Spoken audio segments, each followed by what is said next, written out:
नमस्कार विद्यार्थियों, आप सभी को मेरी तरफ से नमस्कार और आप सभी का मेरी क्लास में स्वागत है। पूर्व की क्लास में अपन ने जो है संधि पढ़ी थी। संधि में जो हल संधि प्रकरण अपना पूर्ण हुआ और आज हम नया टॉपिक जो है इसी में संधि के अंतर्गत जो है विसर्ग संधि पढ़ रहे हैं। विसर्ग संधि के अंतर्गत जो है पहली जो संधि है, सूत्र है विसर्ग संधि का, विसर्जनीय से स, अर्थात खरी विसर्जनीय से सशात। यदि विसर्ग के पश्चात वर्गों के पहला और दूसरा वर्ण तथा तीनों श हो तो विसर्ग के स्थान पर स आदेश हो जाता है। विसर्जनीय से स इस संधि के अंतर्गत यदि विसर्ग हो और विसर्ग के पश्चात क्या हो, खर वर्ण अर्थात खर में पहला दूसरा और तीनों स हो तो विसर्ग के स्थान पे क्या आदेश हो जाएगा, स आदेश हो जाएगा। तो देखिए, जैसे पहला जो उदाहरण है, नमः प्लस ते, यहाँ पे नमः में म के बाद विसर्ग है, इसके बाद त जो है ये खर प्रत्याहार का वर्ण है अर्थात त वर्ग का प्रथम वर्ण है, इसलिए विसर्ग के स्थान पर स आदेश हो गया और शब्द बना नमस्ते। इसी प्रकार विष्णु त्रातः, तो विष्णु के बाद जो है विसर्ग है, उसके बाद खर प्रत्याहार का जो वर्ण है त्र है, इसलिए इस विसर्ग के स्थान पे से हो गया विष्णु त्राता, ऐसा रूप बना। बालः चलती, इसी प्रकार बालः चलती में भी इस विसर्ग के स्थान पे से आदेश हो जाएगा, तो ये बालस चलती हो जाएगा। हरित्रायते में हरिस्त्रायते हो जाएगा। साधु चलती में ये शलगम वाला से हो जाएगा से के स्थान पे, क्योंकि इसमें जो है वो स्तुत्व संधि का प्रयोग हो जाता है यहाँ पे। साधु चलती साधुस चलती हो जाएगा। मनः तापः मनस्तापः, नी प्लस चल निश्चल, इत प्लस ततः इतस्ततः। और जो दूसरा इसका उदाहरण है, रामा तिष्ठति रामस्तिष्ठति, जना तिष्ठन्ति जनास्तिष्ठन्ति, क प्लस चित कश्चित्, सिरः प्लस छेद शिरच्छेदः, धनु प्लस टंकार धनुष्टंकार। अर्थात जो जैसा वर्ग है उसी के अनुसार स का प्रयोग होगा। तो यहाँ पे धनु में ट वर्ग है तो यहाँ पे सलगम वाला षटकोण वाला से हो जाएगा, इसलिए। और अगर च वर्ग है तो वहाँ पे शलगम वाला से होगा, और बाकी त वर्ग या अन्य वर्ग है तो वहाँ पे सड़क वाला से हो जाएगा। यहाँ पे दूसरा जो उदाहरण है वह है, दूसरी जो संधि है वह इस प्रकार है, सस जुशोरु। ये दूसरी संधि जो है ये है दूसरा सूत्र इसका, सस जुसोरु अर्थात पदांतस्य सस्य सजुश्च रुषहात, पद के अंत में स्थित स तथा सजुस के स्थान पर षटकोण के सजुस के स के स्थान पर रु आदेश हो जाता है। खर वसानयो विसर्जनीय है, सूत्र के माध्यम से इस रू को भी विसर्ग हो जाएगा। इसकी शर्त क्या है, पदांत से क्या स्थिति है, पद के अंत में जो स्थित स है तथा सजुस के स के स्थान पे कौन सा से, एक तो सड़क वाला से और एक सलगम वाला से षटकोण वाला से के स्थान पे क्या हो जाएगा, रू आदेश हो जाएगा। कौन से सूत्र से, सस जुशो रू। अब रू आदेश होने के बाद खर वसानयो विसर्जनीय से एक सूत्र है, इस सूत्र के माध्यम से इस रू को भी क्या हो जाएगा, विसर्ग आदेश हो जाएगा। रू को विसर्ग आदेश होगा कौन से सूत्र से, खर वसानयो विसर्जनीय से स। तो इस सूत्र से इस रू को जो है विसर्ग आदेश हो जाएगा। ऐसे अपन इसके उदाहरण से इसमें समझते हैं। जैसे पहला जो उदाहरण है, पितु प्लस इच्छा, पितुः प्लस इच्छा, इसमें पितु में विसर्ग है और इसके बाद क्या है, ई है। ई पद के अंत की स्थिति है और इसमें जो है इस विसर्ग को क्या हो गया, रू आदेश हो गया। विसर्ग को स और स को रू आदेश हो गया और रू को जो है र आदेश हो जाएगा। विसर्ग रू को विसर्ग आदेश हो जाएगा। देखिए वापस समझते हैं। पद के अंत में स्थित स तथा सजुस के स के स्थान पर रू आदेश हो जाता है और खरवसाने व विसर्जने से सूत्र के माध्यम से रू को भी विसर्ग आदेश हो जाएगा। तो पितु प्लस इच्छा, यहाँ पे पितुरिच्छा हो जाएगा। यहाँ पे तो विसर्ग के स्थान पे रू आदेश हुआ और रू के स्थान पे र, फिर खरवसाने विसर्जनीय से स के सूत्र से स और षष्ठ सूत्र से रू और रू को र आदेश उ की उपदेशीय अजनानासिक से इस संज्ञा और तस्य लोप से उसका लोप गया। पितुरिच्छा ऐसा बना, इसमें र रहा और र में ई जुड़ गया।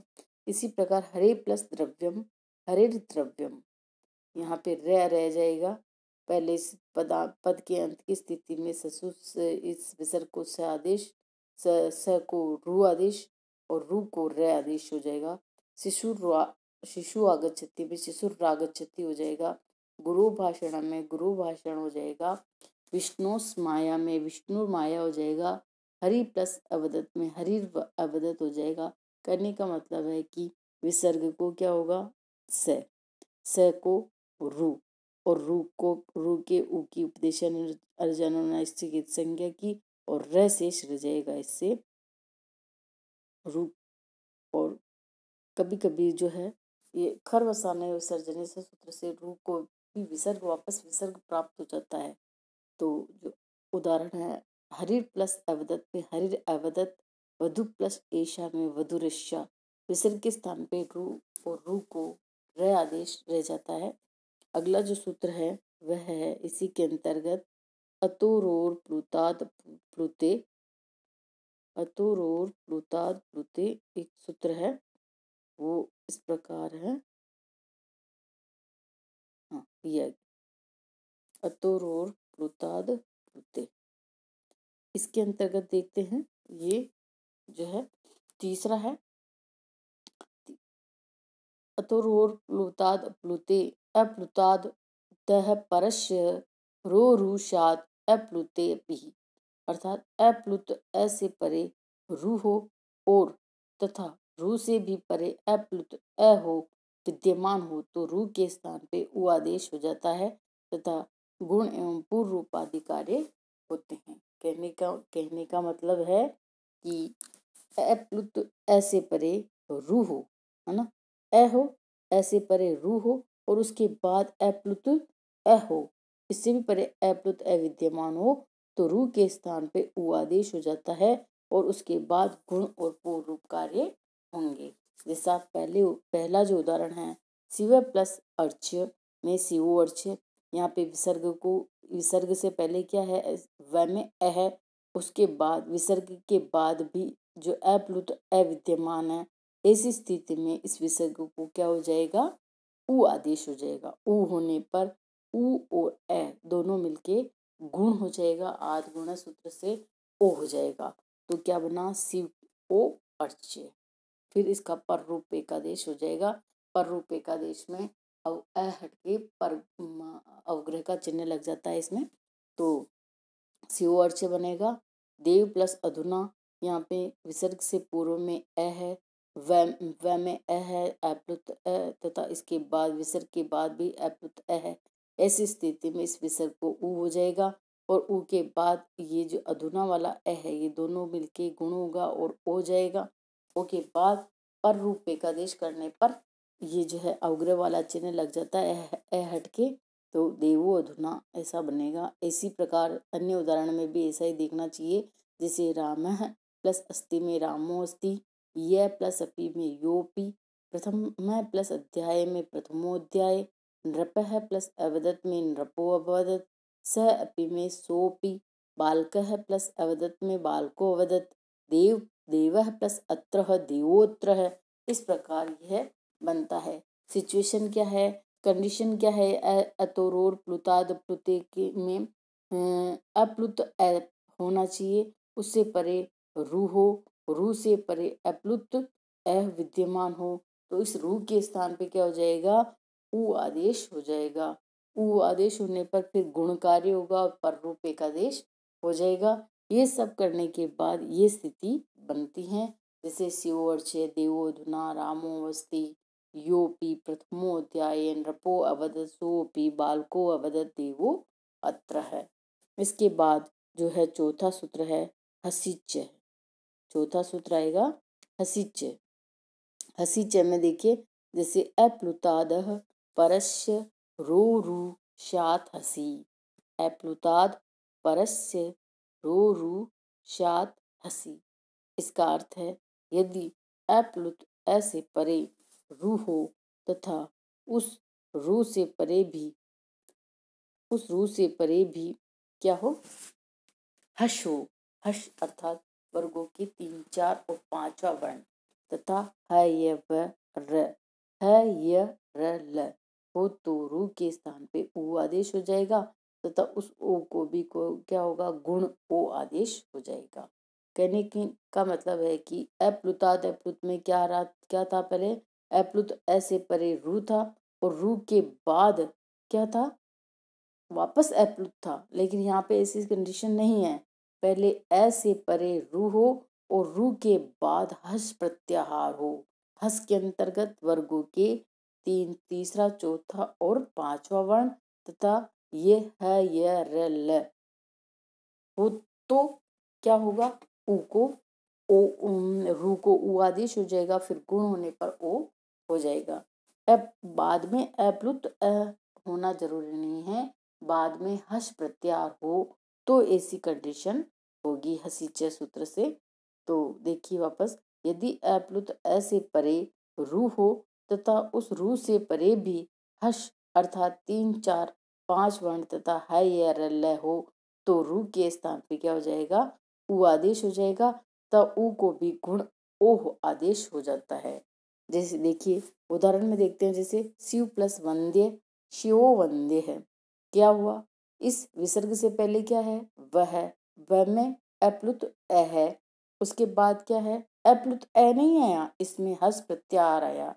हस प्रत्याहार में तीसरा, चौथा और 5वां वर्ण और यह है यर है, इनमें से कोई सा भी वर्ण हो तो वापस वही कंडीशन होगी जो ऊपर वाले अप्लुत में हुई थी। क्या हुआ था, रू को क्या हो गया, ऊ आदेश हो गया और ऊ को गुण करने पर जो है पूर्व गुण और पूर्व रूप करने पर ओ शिवो, इसमें वो शिवो अर्चे हुआ, इसमें शिव वंद्य होगा। गुण केवल एक ही वो गुण, पर रूप एक आदेश इसमें नहीं होगा, इसमें केवल गुण आदेश हो जाएगा और शिवो वंद्य बन जाएगा। एक ही कंडीशन होगी, उसमें 2 कंडीशन लागू हो रही थी कि गुण भी हो रहा था और पर रूप कार्य भी हो रहा था, लेकिन इसमें क्या होगा, केवल गुण होगा अर्थात ऊ को हो जाएगा, बाकी कंडीशन वैसी की वैसी रहेगी। तो अन्य उदाहरण भी इसी प्रकार है, जैसे शिवो प्लस वंद्य शिवो वंद्य, रामः प्लस वदति रामो वदति, देवः प्लस हस्ति देवो हस्ति, क प्लस गच्छति को गच्छति, बालः प्लस गच्छति बालो गच्छति, मनः प्लस रथः मनो रथः, शिष्य प्लस नमति शिष्यो नमति, इतः प्लस गच्छति इतो गच्छति, तपः प्लस वनम तपो वनम, अध्यः प्लस भवन भव अध्यो भव, गजः प्लस इच्छति गजः प्लस गच्छति गजो गच्छति, कालः प्लस वदति कालो वदति, स्वतः प्लस जायते स्वतो जायते, सर्पः प्लस दशति सर्पो दशति। तो ये सूत्र हो गए, जो है ये विसर्ग संधि के सूत्र पढ़ रहे हैं अपन। पहला था विसर्जनीय से, दूसरा था सस जुसुरु, तीसरा था अतोरोर प्लुताद प्लुते, चौथा था हसिच है। ये यहाँ पे खत्म हो गया। अगला जो सूत्र है 5वां, जो वो इस प्रकार है, भो भगो अगो अपूर्वश्य यो असी।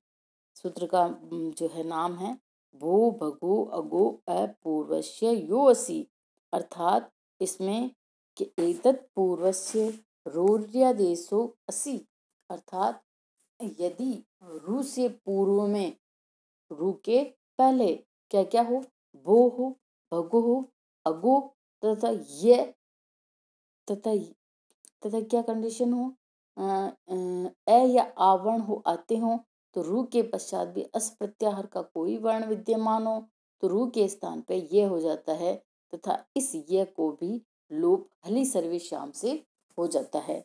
जैसे इसका जो अर्थ है वो इस प्रकार देखिए इसका, कि यदि भो भगो अगो अपूर्वस्य यो असि, अर्थात भो हो, भगो हो, अगो हो, अपूर्व पूर्व पूर्वस्य यानी पहले किसके, ये असि अस प्रत्याहार परे होने पर, किस कंडीशन में, कि यदि रु से परे, रु से परे क्या हो, पूर्व में, रु के पूर्व में यानी पहले क्या लगा हो, भो हो, भगो हो, अगो हो, या अवर्ण हो या आवर्ण हो आते हो, तो रु के पश्चात भी अस प्रत्याहार का कोई वर्ण आए, अस प्रत्याहार का वर्ण होना जरूरी हो, तो रु के स्थान पर यह आदेश हो जाता है, और इस यह को भी हलि सर्वेशाम सूत्र से जो है इसका लोप हो जाता है, अर्थात ये का लोप हो जाता है। जैसे उदाहरण में देखिए, जैसे देवा, देवा प्लस ई, यहाँ पे विसर्ग है, विसर्ग देवा की विसर्ग को क्या हो जाएगा, रु, रु के पहले क्या है, इस रु के पहले क्या है, देवा आ है, तो फिर बाद में इसके अश प्रत्याहार का ई है, तो यहाँ पे विसर्ग को क्या हो जाएगा, ये हो जाएगा, देवा य ई है, और संयुक्त करेंगे तो देवाई है होगा।